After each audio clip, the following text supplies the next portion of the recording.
Olá pessoal, aqui é a Ana e hoje eu quero propor a discussão da seguinte afirmação: para aprender é preciso agir.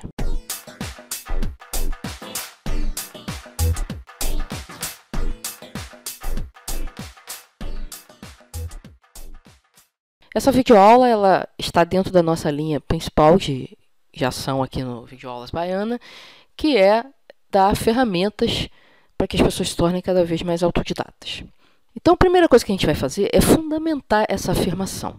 Por que para aprender é preciso agir? Será que isso é verdade? E uma vez que a gente fundamenta essa afirmação, a gente vai discutir formas de garantir que, na hora que você está aprendendo alguma coisa, você realmente haja sobre a informação que você está recebendo e, portanto, aprenda melhor. Então, qual é o principal experimento que fundamenta essa afirmação? Para aprender é preciso agir. O principal fundamento vem de uma pesquisa que foi feita em 1963, você vê que é uma pesquisa já bastante antiga, por dois pesquisadores chamados Herold e Hay. O que eles fizeram? Eles pegaram dois gatos e colocaram nesse dispositivo aqui. Então, o que tem aqui? Um desses gatos ele estava livre para caminhar para onde ele quisesse. Ele era o gato chamado de ativo. Então, ele escolhia para onde ele ia andar, se era para trás, se era para frente, se ele ia parar. E o outro era o gato passivo. Ele não podia andar, ele era obrigado a fazer os mesmos movimentos que o gato ativo.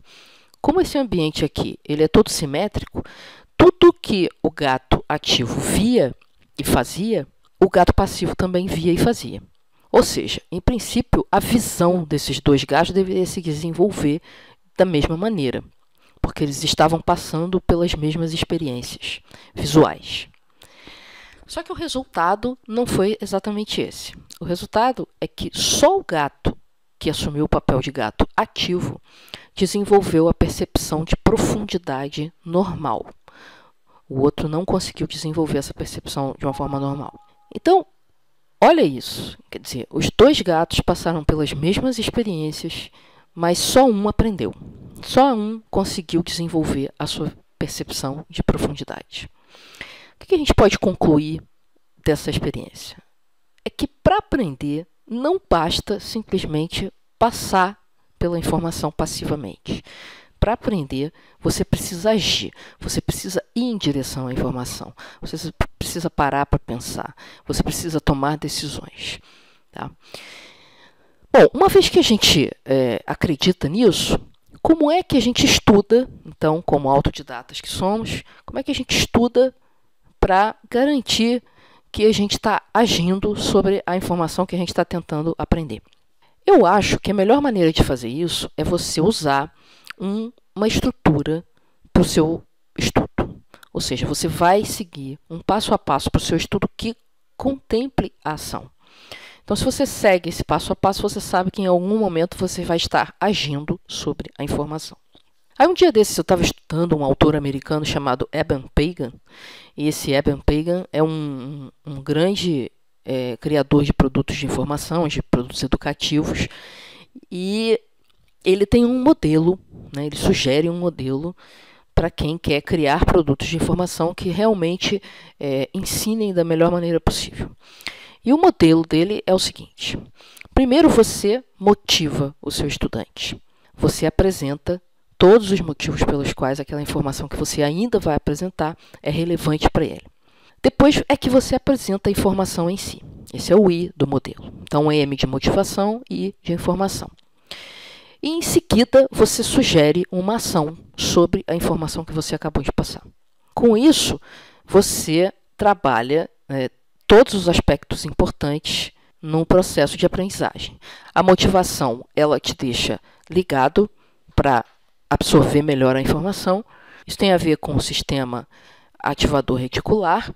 Depois você tem que receber informação, quer dizer, em algum momento você tem que entrar em contato com a informação que você está aprendendo de alguma maneira, e em seguida você tem que agir sobre essa informação, porque senão ela se perde, tá? Porque isso está mostrado lá na história do gatinho, que recebia a informação, a mesma informação do gato ativo, mas como não era ele que tomava as decisões, ele não parava para pensar sobre o que estava fazendo, ele não conseguiu aprender a enxergar normalmente no ambiente. Então, o que eu fiz? Eu peguei esse modelo do Eban-Pagan e criei uma versão de uma estrutura para a gente estudar de forma independente, né? A gente ser autodidata. Então, o que eu fiz? Eu usei os 3 primeiros passos que ele sugere, que é motivação, informação e ação, e ainda acrescentei um último passo, que é o da reflexão. Então, vamos discutir cada um desses passos mais a fundo. Bom, a motivação, como é que você inclui a motivação? Não está ninguém ali para te motivar, né? Não é um professor que criou uma aula dentro da estrutura MEA. É você que tem que buscar essa motivação. Então, a principal coisa é, pergunte-se por que aquele assunto que você vai estudar, ele é importante para você. Agora, essa coisa de, é importante porque eu tenho que passar na prova, ou é importante porque eu tenho que tirar uma boa nota, isso não é uma motivação forte o suficiente na maioria dos casos. Então, você tem que entender aquilo num contexto maior, no contexto da sua vida, da sua profissão. Por que realmente aquele assunto é importante para você? Não para tirar uma nota. A nota é uma consequência de um bom aprendizado e não o objetivo final do aprendizado. Então, a sugestão é que você busque um significado maior para aquela informação que você pretende tentar absorver naquela sessão de estudo, tá?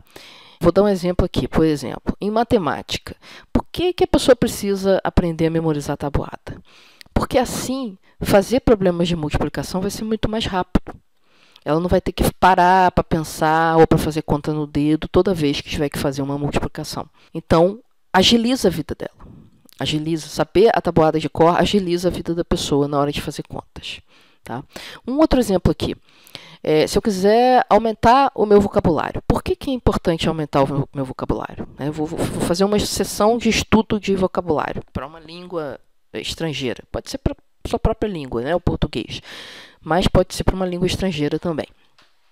Porque eu quero aprender a escrever melhor, né? Por que eu quero aprender a escrever melhor? Porque eu sei que tem um cargo na firma que necessita saber escrever bem e eu quero ascender esse cargo.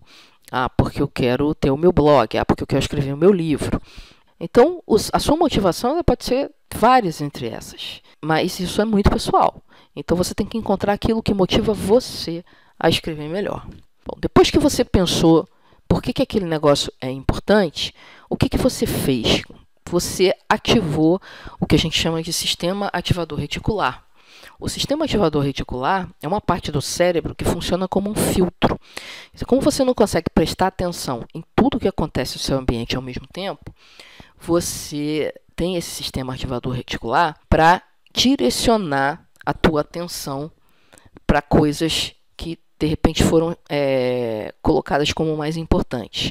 Por exemplo, o sistema ativador reticular, ele direciona a tua atenção para coisas que são novas no ambiente. Então, novidade chama a atenção da gente naturalmente, está embutido no nosso cérebro.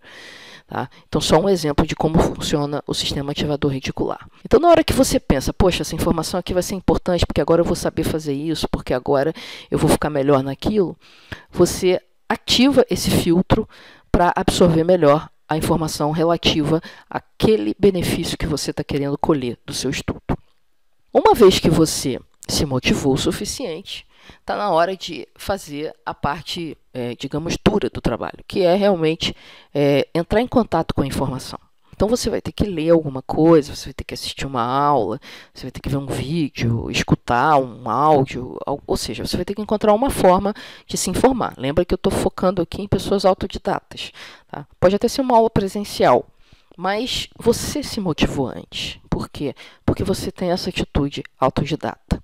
E o fato de você ter agido nesse sentido de se motivar antes já te torna mais próximo do gatinho ativo e menos próximo do gatinho passivo, que vai para a sala de aula e fica lá esperando o professor dizer o que é importante, o que não é importante, por que aquilo é importante ou não, certo? Então, essa parte é o que a gente está mais acostumado a chamar de estudar. É a hora que a gente senta, lê, assiste alguma coisa. E o que é importante notar aqui é que quanto mais ativo você estiver nesse momento de aquisição da informação, é melhor. Então, formas de se tornar ativo. Sublinhar, se você está lendo um texto. Ou então fazer anotações.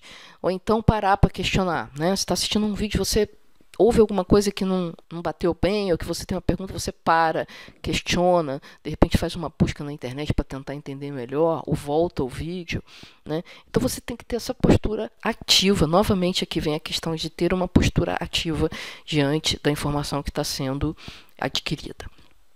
Esses são exemplos de como você pode ser mais ativo na tua sessão de estudo. A próxima etapa, então, é a etapa da ação. Então aqui não tem choro nem vela, você tem que fazer alguma coisa. Pelo menos uma coisa que seja, para que aquela informação sedimente na sua cabeça. Não pode ser alguma coisa do tipo fazer um mapa mental, se você está estudando um assunto que ainda é muito teórico. Você pode fazer um resumo, uma resenha desse material. Você pode criar uma metáfora, ou várias metáforas para diversas partes desse material. Você pode criar diagramas, você pode resolver os exercícios que tem no final do capítulo do livro, alguma coisa assim. Você pode ir mais além ainda, você pode criar os seus próprios exercícios e seus próprios questionamentos em relação àquele assunto. Isso é mais ativo ainda, né?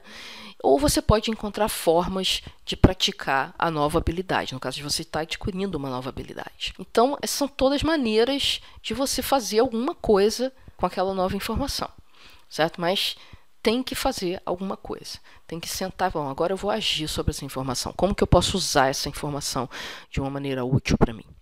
E aqui o passo que eu acrescento na estrutura inicialmente proposta pelo Evan Pagan, que é o passo da reflexão. Esse passo é importantíssimo para quem quer realmente ser autodidata, um autodidata competente. Então, você vai refletir, por exemplo, quais são os principais conceitos que você aprendeu e quais as relações entre eles. Como que essas coisas se relacionam entre si e como que essas coisas se relacionam com o que você já sabe. O que você aprendeu a fazer de novo agora que você já passou pela sessão de aquisição de informação, pela sua sessão de estudo? Outra pergunta importante, o que eu ainda não consegui entender direito? Isso é importante porque geralmente numa sessão de estudo você não entende 100%. E você se acostumar a perceber o que ainda não está claro é super importante, porque você mesmo vai cobrindo os buracos. Porque aí a próxima pergunta é: como eu posso fazer para entender melhor esse assunto que eu ainda não entendi? Ou seja, novamente a gente está colocando em ação aqui o princípio de ser ativo. Quer dizer, eu mesmo vou buscar onde estão as deficiências no meu estudo e eu mesmo vou buscar a resposta para essas deficiências, certo? Então, é aquela postura ativa que a gente espera de uma pessoa realmente autodidata. E, finalmente, uma pergunta que é a meta-reflexão, né? O que foi mais útil ou menos útil de todas as atividades que eu desenvolvi nessa sessão de estudo? O que foi mais útil ou menos útil para eu aprender? Ou seja, aqui você está efetivamente aprendendo a aprender, porque você está refletindo sobre o que funciona bem e o que não funciona bem para você aprender. Então, essas são as perguntas assim, que eu sugiro façam parte da sua reflexão ao final da sua sessão de estudos, depois que você se motivou, depois que você adquiriu a informação, depois que você agiu sobre a informação que você adquiriu. Aí você faz essa reflexão. E quais as vantagens de eu usar uma estrutura assim bem definida para estudar? Você se obriga, na verdade, a raciocinar dentro dessa estrutura fixa. A primeira coisa é que organiza o seu estudo. Você não fica estudando de uma maneira solta, sem saber para onde vai, sem saber o que vai fazer a seguinte. A segunda é que, como você se preocupa com a sua própria motivação, você acaba despertando a sua curiosidade antes de cada sessão de estudo. Aí vem aquela coisa do sistema ativador reticular. Quer dizer, você direciona a sua atenção para aquilo que você está estudando. Outra coisa interessante é que faz você pensar de formas diferentes sobre o assunto. Então, primeiro você vai pensar por que aquilo é importante. Depois você vai estudar o assunto efetivamente, mas sempre se perguntando, sempre sublinhando o que é interessante, o que não é. Você está sempre pensando. Para você sublinhar o que é interessante e o que não é, você tem que tomar decisões. E quando você tem que tomar uma decisão, você está raciocinando. Com isso, você sedimenta melhor a sua memória de longo prazo e, portanto, você aprende melhor. Porque, na verdade, aprender nada mais é do que ancorar os conhecimentos na sua memória de longo prazo, de forma que eles se tornem seus de verdade. Outra coisa interessante é que isso é um treino para você identificar o que é mais relevante no material. Porque quando você vai buscar uma motivação, quando você vai olhar quais são as ações que você vai conseguir produzir a partir daquela informação nova, você está identificando o que é importante, o que é acessório naquele material que você está estudando. E, por último, como você faz uma reflexão sobre o seu estudo, você está sempre aprendendo a aprender cada vez melhor. Tá? Então, essas são as vantagens que eu consigo ver no uso de um sistema estruturado para você estudar e que garanta que você esteja o tempo todo ativo na tua sessão de estudo, certo? Bom, eu não sei se você percebeu, mas eu usei mais ou menos essa estrutura aqui com vocês. Então, primeiro eu motivei, fundamentando a minha afirmação. Eu estou dizendo, olha, é biológico isso. Realmente, para aprender, é preciso agir, não tem jeito. Bom, aí, como que eu vou fazer para garantir essa ação? Tá? Isso é a parte da motivação. Aí, depois eu passei a informação do sistema do Eban-Pagan, de como eu, em cima do sistema dele, montei um sistema que seria uma versão para autodidatas. E, no final, fiz uma reflexão sobre as vantagens de se estudar dessa maneira. Tá? Então, agora está na hora da ação. Né? Eu inverti um pouco aqui, mas você pode assistir o vídeo de novo depois. Então, a questão é essa. Você acabou de aprender alguma coisa nova, que é um modelo de aprendizagem. Tá? Um sistema para você estudar melhor. Então, a gente já cuidou aqui da parte da motivação, da informação e até um pouco da reflexão. Então, o que você pode fazer agora?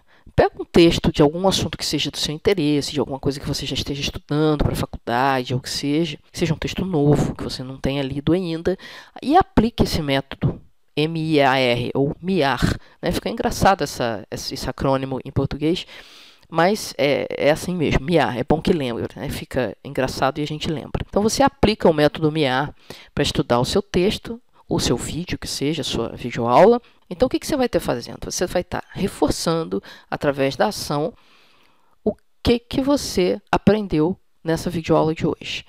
E, finalmente, você vai parar para refletir sobre o que aconteceu ao longo da sua sessão de estudo. Tá certo? Se você puder relatar essa sessão de estudo, como que foi, quais foram as suas reflexões e as suas percepções, nos comentários embaixo do vídeo, eu vou ficar super feliz, porque é sempre muito interessante receber o feedback das coisas que a gente passa através das videoaulas. Tá certo? Então, eu aguardo lá os seus comentários, espero que você use o método MIAR na sua vida de estudante, na sua vida de autodidata, e eu vou ficando por aqui, e até a próxima.